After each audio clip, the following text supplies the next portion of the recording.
안녕하세요 여러분, 골든프렌즈입니다. 오래간만에 인사드립니다.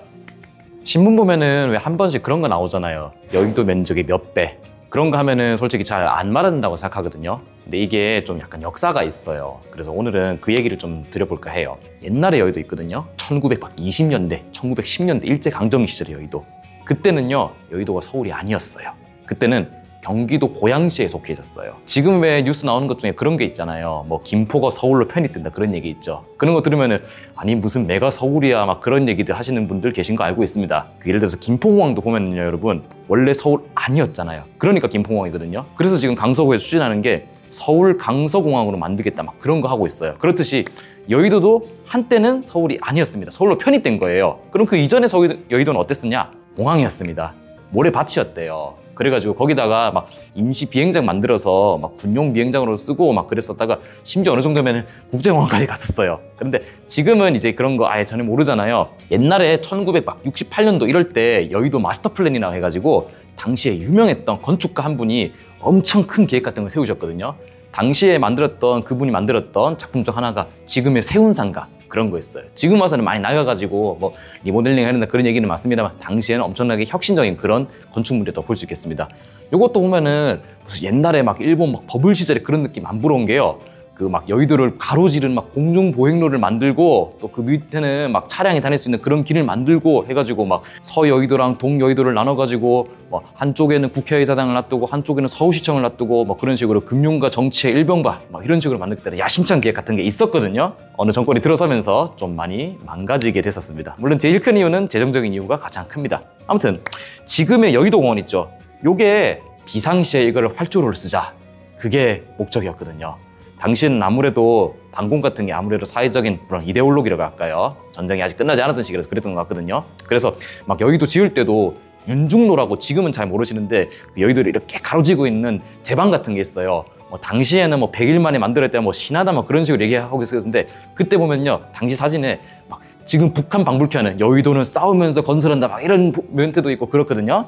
그렇듯이 지금은 이런 식으로 되면서 이 플랜은 사실상 폐기가 됐습니다. 그렇지만 그러면도 끝나지 않았죠. 그렇다면 지금의 여의도는 있을 수 없으니까요. 아무튼 강남 이전의 연기 신도시라고 봐야 돼요. 왜 그러냐면요. 이렇게 국회의사당 이전해오면서 당시에 그쪽에다가 많이 유치를 하려고 했단 말이에요. 증권거래소 옮겨서 오면서부터 그때부터 증권사들이 많이 이전을 해오기 시작하는데요. 여의도는 그 이전에 마천루화가 시작되는 80년대 후반부터 90년대 초반, 그러니까 막 증권사들 옮겨오는 엄청 학력도 높고 당시에 그리고 또 막 돈도 잘 버는 분들, 그런 사람들 이주하던 시기에 하나의 신도시였습니다. 이게 막 예를 들어서 막 그 밥 먹을 때도 많고 유흥가도 많고 하면은 할렘가가 되기 쉬운데요. 당시에는 행정력이 제한적이잖아요. 그게 여의도에 집중이 됐어요.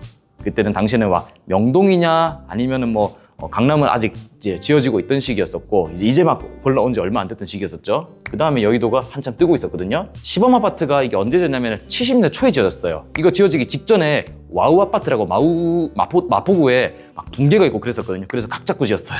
그래서 요 사람들, 입주한 사람들 그때 당시에 막 70% 이상이 되게 고학력자였다고 합니다. 그러다 보니까 8학군 이전에 특수학군이다 해가지고 막 여의도 중고등학교 다니는 사람들은 좀 되게 학력을 엄청 높게 가고 그런 경향이 있었습니다. 그래서 대략적으로 이제 지금 생각하는 여의도가 만들어진 거는 좀 한참 우리나라가 돈 잘 벌던 막 은행이니 증권사니 금융권이 잘 나가던 80년대 후반에서 90년대 초반, 이때 대부분의 증권사들이 막 사옥 짓고 그렇게 했다고 보시면 돼요. 희한한 게 여러분, 여의도에서도 국회의사당 있는 쪽이랑 그 반대편이랑 보면 느낌이 다르거든요. 국회의사당 있는 쪽은 낮은데 국회의사당 반대쪽은 높아요. 여의도 그 광장 이제 기점으로 해서. 그게 어떻게 된 거냐면 국회의사당 인근에는 국회의사당을 가리는 건물이 있으면 안 된다. 국회의사당이 가장 빛나는 건물이다. 그게 70년대 지어졌단 말이에요. 그래서 그 인근에 들어온 건물들, 지금의 막 수출입문이 큰 회사들 있잖아요. 우리나라 공기업들 다 낮게 지어놨어요. 일부러 그렇게 인허가를 안 내줬어요. 근데 마천루화된 거는 이제 그 이후니까 이제 한참 띄운다고, 그래서 지금같이 이렇게 상업시설로서 인허가를 내준 것으로 보이고요. 지금 이제 여의도는요, 이렇게 뭐 인근까지 뭐 이렇게 행정구역을 다 잡느냐, 아니면은 뭐 이렇게 주변까지 잡느냐, 아니면 여의도에서 이렇게 안쪽까지 잡느냐에 따라서 약간씩 거기가 다른데요. 요 안쪽까지 잡는 거 기준으로 해서 약 100만 평이 딱 나옵니다. 그러니까 여의도 면적의 N배, 뭐 1.5배 하면은 150만 평. 깔끔하죠? 한 대략적으로 한 70년대? 이 정도까지만 해도 여의도에는 국회의사당 말고는 그냥 아무것도 없었어요. 그러니까 사람들이 이게 여의도가 몇 평이다 안 알고 있었던 거고, 여의도 면적이 몇 배다 하면은 아, 이런 거구나 하고 느낄 수가 있는 겁니다. 그게 지금의 여의도 면적의 몇 배다 하고 내려온 배경이에요. 여기까지 하겠습니다. 감사합니다.